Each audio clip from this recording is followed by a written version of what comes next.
Anda suami istri, kalau istrinya bikin salah Anda diemin, terus sampai 3 minggu, 1 bulan, 3 tahun, 10 tahun Anda diemkan. Waktu mau mati Anda nyesel. Ternyata kesalahannya apa? Kalau mencet odol itu dari belakang ke depan, jangan dari depan ke belakang. Cuma mau ngomong itu aja susah amat.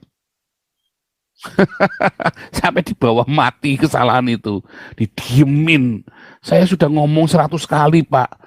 Didiemin 10 tahun gara-gara mencet odol, kan konyol.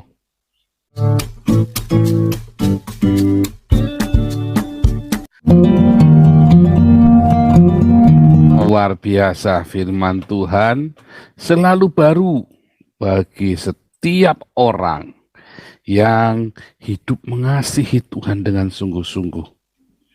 Ya, nanti akan ada rema, ada janji Tuhan yang ajaib. Kita bisa menerawang masa depan yang penuh harapan. Masa sih Pak kayak dukun? Iya, makanya Anda menyebut orang pintar, nah, kan? Karena satu, memang Anda bodoh, yang didatengin itu lebih pintar. Ya, yang kedua, memang dia mendapat rema, entah rema dari setan atau rema dari Tuhan. Tinggal Anda percaya janjinya setan, atau janjinya Tung Desem Waringin, atau janjinya James Kui, atau janjinya siapa motivator yang Anda senangi, atau Anda percaya dengan rema dari Tuhan Yesus, kan begitu. Karena memang semua itu menjanjikan, dan begitu itu rema, Anda seperti mengerti jalannya. Ya, ketika itu celingeh, Anda seperti tahu jalannya, seakan-akan tahu dan bisa jalan dengan mantap dan bisa nyampe, entah itu dari setan, entah itu dari motivator, entah dari guru-guru tertentu, atau dari Tuhan Yesus. Memang begitu, itu jalannya. Jadi jangan heran kalau ada orang-orang yang bisa mencapai dalam tanda kutip kesuksesan dalam versinya dia, karena sukses itu berbeda-beda tiap orang. Ya, kita punya definisi sukses yang berbeda, terminologi suksesnya apa. Kalau buat saya, ya, sekarang ini saya sudah sukses di dalam Tuhan Yesus. Karena saya sudah, setiap Tuhan kasih suruh saya apa, saya bisa, dengan kasih karunia Tuhan, saya bisa menjalankannya ya dengan sungguh-sungguh, melipat gandakannya dengan sungguh-sungguh di dalam Tuhan. Yaitu apa? Mengasihi, mengampuni, memberkati, berdiakonia dan bermarturia. Buat saya itulah impian saya, destiny saya. Nggak khawatir lagi besok mau makan apa, pokoknya Tuhan suruh apa, Tuhan yang sediakan, baik itu tenaganya, dananya, orang-orangnya, ya, semua saya hanya bertanggung jawab saja untuk mengurusnya dengan kasih karunia Tuhan. Kan begitu, berbahagialah hamba-hamba yang didapati oleh tuannya sedang bekerja ketika tuannya itu datang. Dan buat saya yang namanya sukses adalah ketika Tuhan Yesus datang dan ia mendapatkan saya sedang bekerja, melakukan pekerjaannya. Haleluya. Dan saya juga berdoa Anda begitu. Itulah sebabnya komunitas kita mempersiapkan Anda untuk seperti itu. Makanya ayo diakonia, diakonia, marturia, marturia. Nah, saya selalu ngajak itu terus. Jangan pemberesan terus, sakit hati, pemberesan. Jangan. Ayo diakonia, diakonia, marturia. Karena kasih itu akan mengalir dengan luar biasa. Jangan pemberesan terus, capek. Saya pernah disuruh pemberesan 4 kali sama orang yang sama ya. Yang nyuruh orang lain. Sampai capek saya bilang kayak nggak ada lain. Udah gitu kalau mau pemberesan kudu duduk sama dia 3-4 jam, 5 jam. Nungguin dia, keluh kesah, muter-muter ngomong-ngomong. Pemberesan 3-4-5 jam. Itu hanya karena saya respect aja ya. Kalau nggak mau saya. Dan saya bilang sama orang ini terakhir ya. Saya nggak mau lagi. Kalau nggak beres, itu urusan dia sama Tuhan. Saya mau udah beres. Gitu ya. Orang kok perasa sensitif, tersinggungan, dikit-dikit marah, bukannya nanya ada apa, malah ngelendengi orang. Nanya, punya mulut itu nanya. Ada apa? Salahnya di mana? Harus bagaimana? Saya dulu waktu SMA gitu sensitif ya. Orang gitu langsung diemin saya sampai diem. Sampai saya nggak enak sekali udah gitu kita persekutuan doa di rumahnya dia. Sehingga saya didiemin, ya berminggu-minggu. Sampai nggak enak kan kita datang kan, padahal saya ininya kan, saya penggagas persekutuan doa itu. Jadi nggak enak kan, mau berhenti susah, mau diterusin gimana. Kata, iya kan kamu tahu sendiri salahmu di mana. Loh, yang kedua kali juga sama ya. Yang ketiga kali sama. Nah, memang ternyata Tuhan suruh saya begitu supaya saya ngerti. Yang begitu tuh nggak perlu diberesin. Yang penting kamu sama Tuhan sudah beres. Dia mau diberesin boleh, nggak mau ya sudah. Gitu ya. Jangan dikit-dikit minta maaf. Bukan berarti saya ngajari Anda sombong, bukan. Anda introspeksi. Yakin Anda nggak salah. Anda datengin orang itu. Aku salah di mana? Kalau memang nggak, kalau kasih tahu salah, supaya saya bisa memperbaikinya. Kalau memang dia nggak mau kasih tahu salahnya, berarti memang nggak ada salah. Udah gitu saja. Gitu. Kan dia orang sendiri-sendiri dia nggak pintar ngomong. Ya salah dia sendiri. Salah dia sendiri nggak mau ngomong. Dan dia simpan kemarahan itu urusan dia dengan Tuhan, bukan urusan kita. Ada yang sampai ngomong tuh, saya punya ada lagi ya teman lagi orang lain ya waktu saya di gereja itu, dia masih remaja. Oh dia tuh waktu meninggal karena kecelakaan ya naik motor. Terus ngomongnya, ya tuh kamu masih belum pemberesan sama dia. Saya sampai merasa bersalah sekali ya. Saya sering digituin orang ya. Tapi kan herannya gini loh pertanyaan saya. Kalau memang saya salah, kasih tahu saya salah di mana, saya pasti akan berubah. Kalau kamu tidak kasih tahu saya salahnya di mana, lalu kamu diamkan saja, ya. Gimana saya mau berubah? Anda suami istri, kalau istrinya bikin salah, Anda diemin, terus sampai 3 minggu, 1 bulan, 3 tahun, 10 tahun Anda diamkan.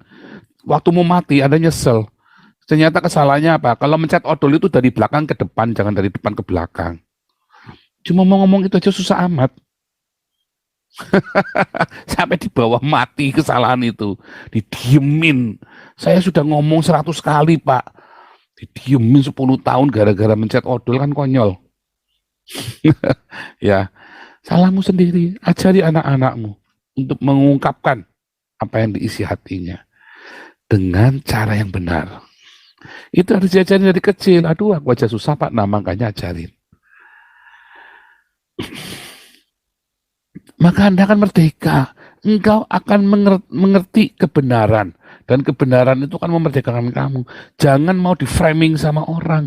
Sehingga kamu terperangkap dengan kesalahannya, kamu sendiri nggak tahu salahnya apa. Ada ya orang yang begitu kan? Menderita, suami istri yang begitu. Kasihan sekali. Sini konseling sama saya. 8 minggu.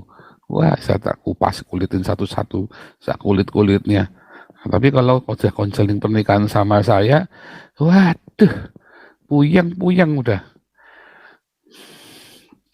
Nggak bisa bohong, nggak bisa pura-pura. Udah pakai Anda alasan muter-muter, terus udah gitu pesen septic tank sama Pak HW. Pak HW sudah dipesan yang bagus, diimporkan dari Jerman. Begitu ketemu saya langsung tak afkir. Langsung Pak HW bilang sama saya telepon. Pastor Paul. Septic tanknya kurang banyak ya. Iya Pak, lain kali pesan yang banyak Pak, buat pura-pura. Aduh, kayak jangan kebanyakan septic tank loh sama jangan kebanyakan alasan. Serius ya, itulah rahasianya Daud. Anda pengen beres sama Tuhan, ya beres saja. Jangan kebanyakan alasan. Kalau Anda jatuh, ya jatuh saja. Jangan kebanyakan alasan. Kalau Anda mau murni hatimu, pure, open. Karena kan Anda mau umpet-umpetan apa sama Tuhan, mau banyak alasan apa sama Tuhan, Tuhan itu maha mengetahui. Dan Anda nggak bisa tipu, Anda tidak bisa manipulasi, Anda tidak mensiasati. Tuhan itu nggak bisa. Begitu adilnya.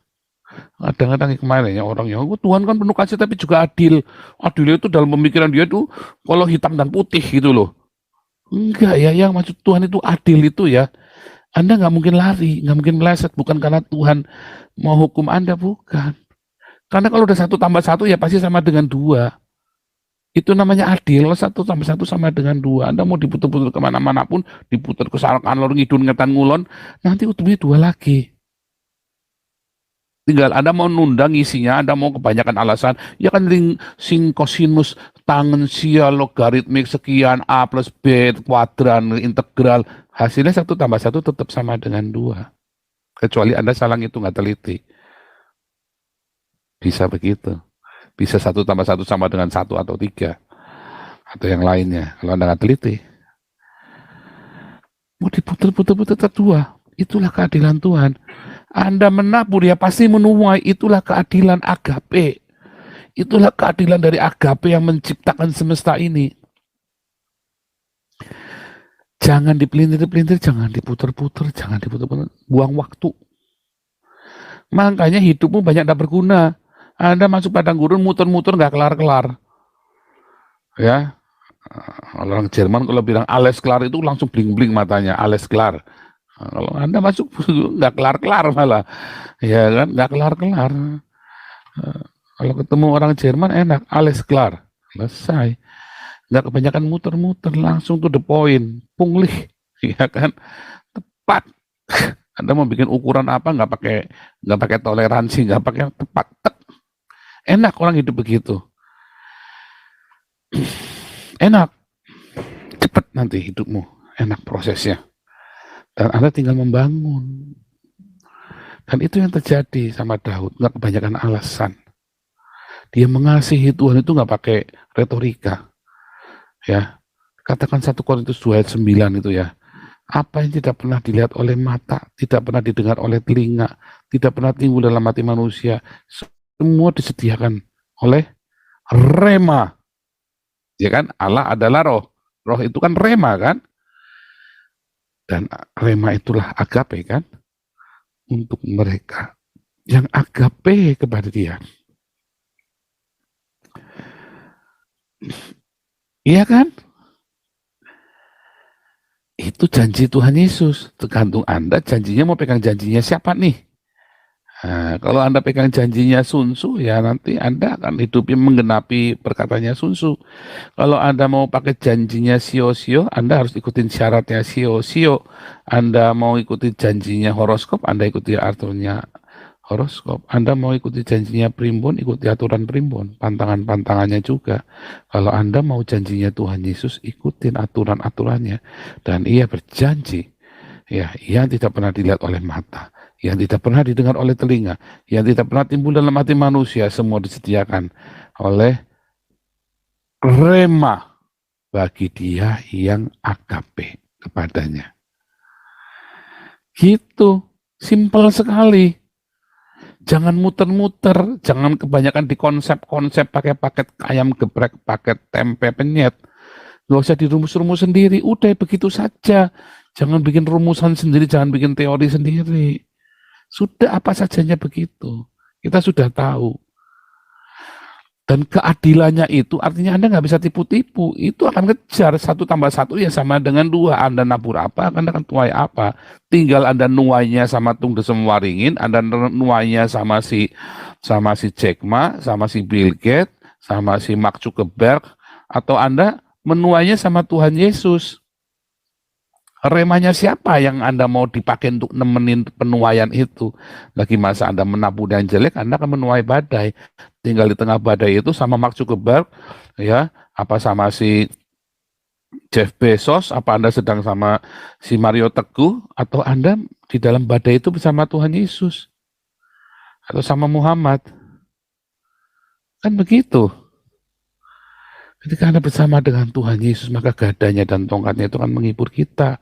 Dan di dalam badai, dalam lembah kekelaman, dia akan selalu senantiasa. Dan semua Allah turut mendatangkan kebaikan. Ya, Allah mendatangkan kebaikan. Segala sesuatu yang mendatangkan kebaikan. Bahkan di masa-masa yang suram sekalipun akan mendatangkan kebaikan kalau kita bersama Tuhan Yesus. Kalau enggak, ya enggak. Tergantung Anda bersama siapa. Ya, hidup tidak semudah cocotnya Mario Teguh. Tapi hidup memang menjadi lebih mudah apabila Anda bersama dengan Tuhan Yesus. Tapi tetap ada yang sakit, Pak. Ya nggak apa-apa, sakit emang kenapa? Ya ke dokter. Sakitnya ke dokter. Anda yang bikin repot sendiri kan? Aku takut ini, Pak, takut operasi ini begitu. Ya proses, jangan takut. Anda maunya tidak, Anda tidak mau proses, Anda cuma mau enak. Lah kemarin makan yang enak-enak, makan Indomie, makan sarimi, makan micin-micin, makan taro segala macam, Anda doyan. Begitu kena cancer, Anda jejeritan. Ya, kami lagi diet gula ini ya kemarin. Ada James Bond dari Belanda bilang, Pak jangan makan gula Pak. Saya beda hidupnya setelah nggak makan gula. Bener juga, tak pikir-pikir. Saya berapa bulan sudah nggak makan gula ya. Gula pasir itu ya, sukrosa itu kan. Enak, memang lebih ringan ya badannya ya. Terus memang lebih seger ya, batu bangun segala macam, nggak males gitu ya. Bangun itu moodnya jadi lebih baik memang kalau nggak makan gula ya ternyata. Saya baru kali ini ya diet gula ini ya. Celananya juga jadi lebih longgar semua kan karena diet gula. Terus nggak mudah lelah juga. Banyak ya ternyata, memang berguna sekali. Memang gula itu lebih haram daripada rokok ya. Anda yang bilang rokok itu dosa, gula itu lebih dosa daripada rokok ya. Anda bilang rokok itu dosa, gula itu lebih dosa dari rokok. Lebih serem ya. Kalau Anda suka gula itu lebih berdosa daripada Anda ngisep rokok. Jadi jangan bilang, "So, saya nggak suka ngerokok, saya nggak suka rokok ya. Saya nggak suka rokok, apalagi kalau orang ngerokok gitu saya minggir. Ya. Kalau saya nggak bisa minggir, tak marahin orangnya. Kalau saya nggak bisa mikir kan kurang ajar. Orang ini kan berarti kan mengganggu privasi saya kan. Saya tegur, matiin mas rokoknya. Kalau bukan mas ya. Bro, turn off you, turn off your rock kan. Saya nggak seneng orang. Tak tegur saya ya kalau orang rokok begitu saya nggak bisa minggir. Berarti dia kan mengganggu privasi saya. Kalau saya masih bisa minggir, saya minggir. Kalau udah nggak bisa, berarti dia kelewatan gitu loh. Saya suruh matiin, tak tungguin sampai dia matiin, tak tungguin. Saya bilang, nanti dia protes, enggak, anak saya juga lewat sini, istri saya lewat sini. Bilang, kau matiin, ini bukan tempat yang rokok. Sadis ya. Oh iya, saya kalau lagi keluar nggak urusannya, nggak benar-benar keluar ya. Kalau keluar nyentrik ya, saya nggak urusan. Tetapi saya nggak bilang rokok itu dosa, gula itu lebih dosa ya. Anyway, balik lagi.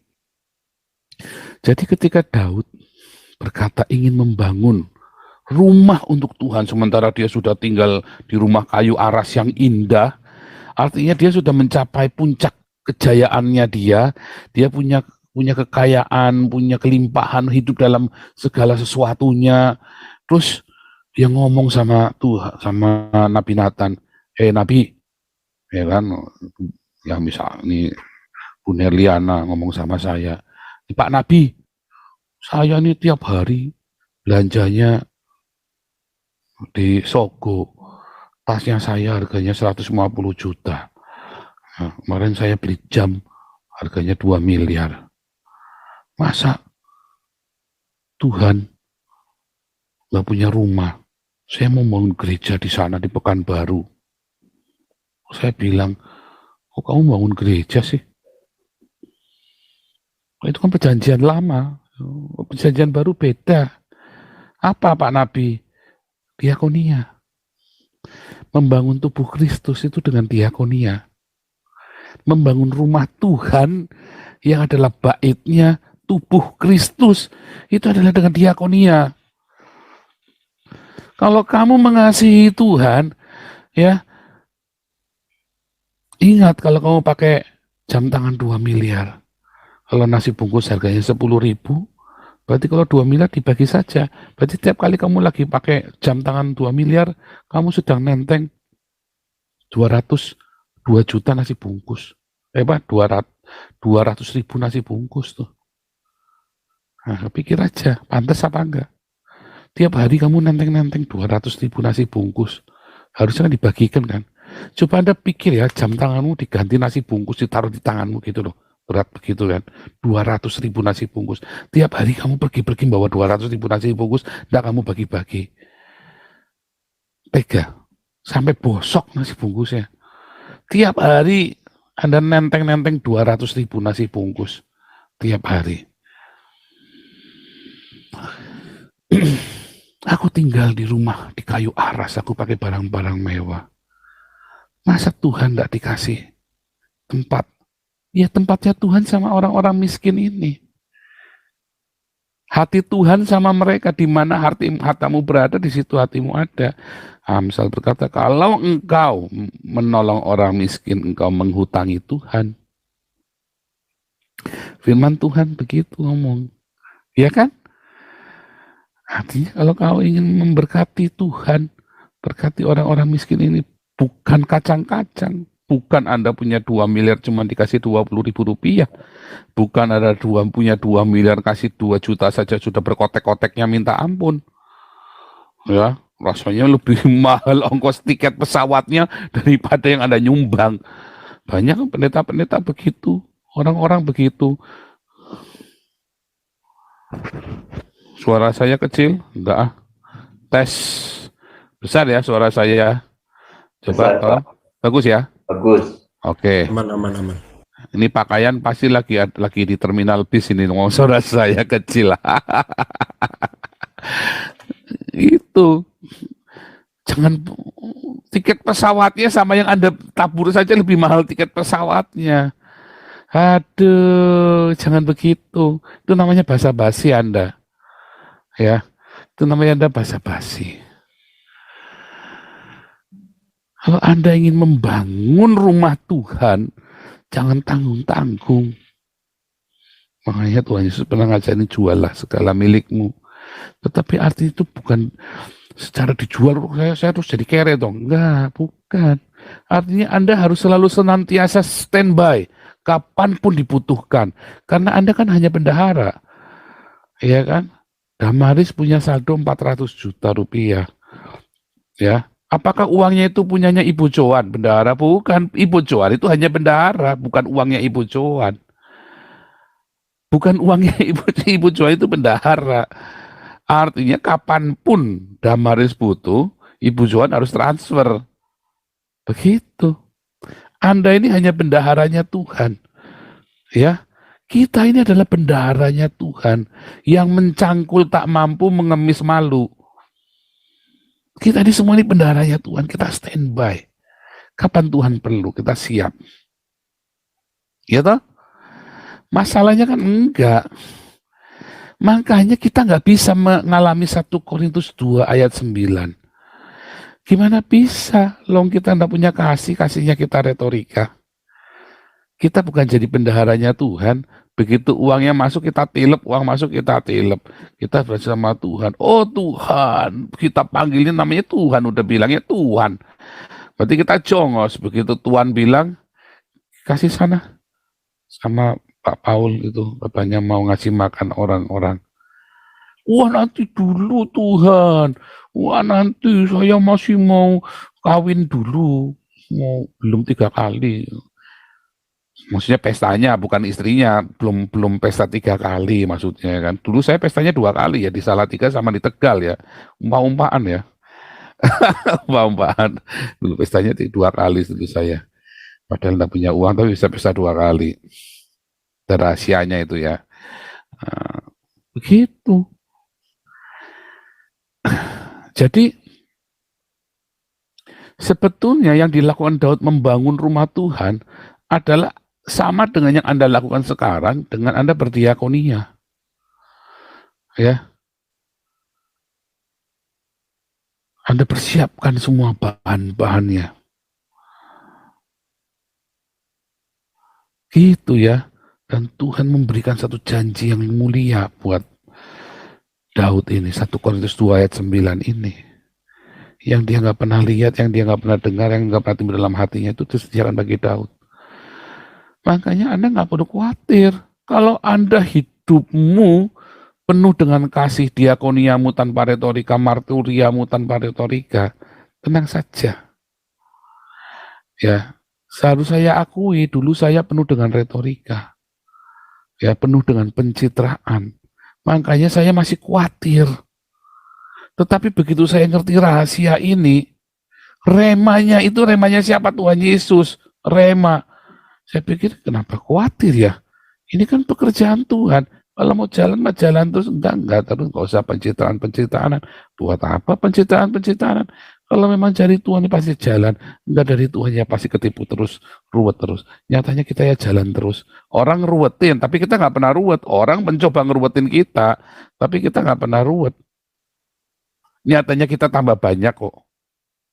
Ya kan? Malah kita sekarang ini sudah di-approve ini Pak Dokter Sostenes ini. Mudah-mudahan beliau mau ya boleh diizinkan sama keluarganya pindah ke Jakarta. Nanti kita punya balai pengobatan ya. Kalau benar Dokter Sostenes keluarganya mengizinkan, kita punya balai pengobatan. Pak Penatua kita sudah setuju. Nanti kita punya ini ya, punya armada masuk ke desa-desa, ada yang setir mobil itu loh, mobil besar gitu ya, mobil truk TS 120 yang bisa ada tempat untuk operasi katarak, untuk ini ya, puskesmas keliling itu ya. Kita nanti punya itu nanti ya, gratis. Itu ya, kalau memang dari Tuhannya jalan, dan Tuhan membuat saya diberi hikmat, kok bisa ya? Ya bisa. Apakah itu bagi saya? Bukan. Dilalah, ya itu tadi. Dulu saya orang penuh pencitraan, ketemunya orang-orang pencitraan. Orang retorika, ya ketemunya orang retorika. Sekarang, saya orangnya nggak retorika. Ya ketemunya saya sama penatua-penatua Damaris ini nggak ada yang retorika. Yang to the point, jedar, ribut-ribut, pokoknya harus ada hasilnya. Ribut-ribut, tapi selalu ada hasil. Ribut-ribut, ada progres. Ribut itu kan karena kita debat kan, harusnya bagaimana. Setuju nggak setuju, pokoknya puas nggak puas, tapi kita progres terus. Dengan adanya kritikan, adanya debat, diskusi yang keras, itu menghasilkan buah yang matang. Karena kita orangnya nggak ada yang suka retorika, nggak ada yang suka basa-basi. Itu penatua semua ekstrovert semua kita. Saya ini penatuanya ngeri-ngeri ini. Yang kalau ngomong langsung jeder. Tapi enak, kalau ngomong jeder, duitnya juga langsung jeder. Lebih penting daripada diem-diem tapi duitnya juga diem-diem. Mendingan orangnya langsung jeder tapi duitnya langsung jeder. Kan begitu kan, nggak retorika. Itu dilalah ya. Kenapa bisa dilalah begitu? Ya itu di jalan dituntun. Kamu orang fasik kumpulnya orang fasik, orang benar kumpul orang benar. Ayam sama ayam, serigala sama serigala, sapi sama sapi, domba sama domba, singa sama singa. Anda tinggal mau kumpulannya sama siapa? Ya, ya akan deket-deket sama begituan. Ayam ya sama ayam, yang baru nelor satu kotek-koteknya minta ampun. Kalau kita, ya karena kita kumpulannya singa Yehuda, ya ketemunya semuanya begitu. Memang kita ekstrovert jeder semua, tapi kita kalau ngomong ya kita pasti aksi. Gitu. Jangan berretorika, makanya Anda coba deh jangan berretorika. Ketika Anda bilang mengasihi Tuhan, diakoninya beneran. Ketika Anda bilang mengampuni, itu mengampuni beneran. Kemarin sudah diajarin toh, ngampuni itu jangan pakai perasaan, tak rasa-rasa sudah tak ampuni. Ya itu tadi, das murak simetrik, ya kan, gunung peyang. Ya, your head is not symmetric, itu tadi. Jangan, kalau bilang mengasihi. Jangan dirasa-rasa. Karena kasih itu sebuah keputusan. Ya, bukan sebuah perasaan. Kasih itu sebuah keputusan ya, bukan sebuah perasaan. Keputusan, pengampunan itu adalah keputusan. Anda putuskan, jalanin. Makanya butuh aksi. Kalau dirasa itu Anda cuma nikmati saja. Dirasa-rasa. Aduh, aku lara-lara, kangen. Aduh, tersiksa. Aduh. Nah, itu dirasa-rasa. Tapi Yakobus berkata, ya, iman tanpa perbuatan itu mati. Jadi kalau Anda bilang mengampuni, ya ngampuni langsung bikin, langsung jalan. Kayak teman saya itu, sahabat saya itu, saya sudah nyakitin dia minta ampun, dia datang, dia tahu saya nggak punya makanan, dikirimin hongba, dimasakin pula sama dia, bukan cuma dikirimin baikut ya, bukan cuma dikirim, dimasakin sama dia sekalian. Itu namanya kasih. Dia jengkel sambil ngelombet-ngelombet, sambil misu-misu, sambil dia datang sambil masak, sambil misu-misuin saya, sambil masak dia di rumah saya, sambil belikan gasnya segala macam. Itu kasih. Itu kasih. Ya, sambil ngomel, saya kalau mati saya mau protes sama Tuhan Yesus. Itu kasih ya. Nah, setelah itu yang kasih sukacita melimpah, akhirnya hidupmu penuh dengan kemenangan. Begitu. Maka kalau kamu hidupnya sudah penuh dengan kasih suka ya tadi ya, ada buah roh dalam hidupmu. Diakonia melimpah, pengampunan yang melimpah. Maka ada janji Tuhan 1 Korintus 2 ayat 9, Anda menerawang masa depan. Anda menerawang masa depan itu Anda enggak usah pakai hitung-hitungan, enggak usah mikir. Tiba-tiba Anda bisa ngerti masa depanmu, benar-benar kelihatan celing. Karena sebetulnya alam semesta ini ya bukan cuma terdiri dari 3 dimensi. Sains pun membuktikan bukan cuma 3 dimensi, ada dimensi yang lain. Ya, contohnya kalau Anda mau nonton film scientific itu Interstellar tuh ya, nanti Anda cari Interstellar di Netflix ada tuh. Ya, atau itu bagus ya. Itu fiktif ya, itu fiktif. Tetapi artinya para sains pun sudah memikirkan ada suatu dimensi yang lain yang jauh lebih tinggi. Dan kita tahu ada suatu dimensi alam semesta ini sehingga Anda bisa ngerti kenapa Anda bisa menerawang masa depan. Karena rema itu membuka semua dimensi-dimensi hidupmu. Ya nggak cuma 3 dimensi doang. Anda kan bisa melihat dimensi yang lain. Dan Anda bisa melihat hidupmu yang, oh ternyata cuma begitu aja ya. Kejar.